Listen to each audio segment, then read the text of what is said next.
nararamdaman.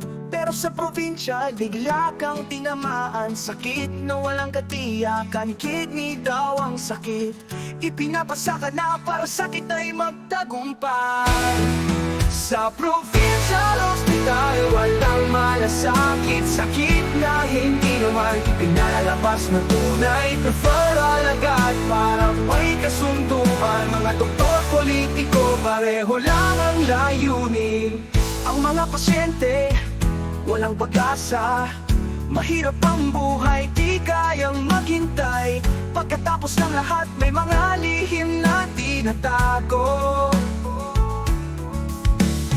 Para sa negosyo, sa kalusugan ng tao'y wala nang halaga.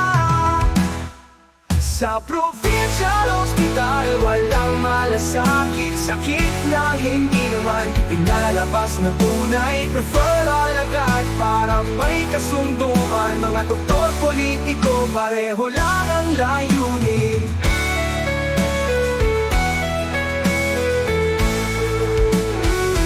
Ang mga pasyente, walang pag-asa.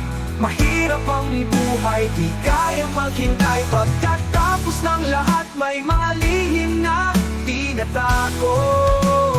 Para sa negosyo, sa kalusugan ng tao'y wala nang halaga.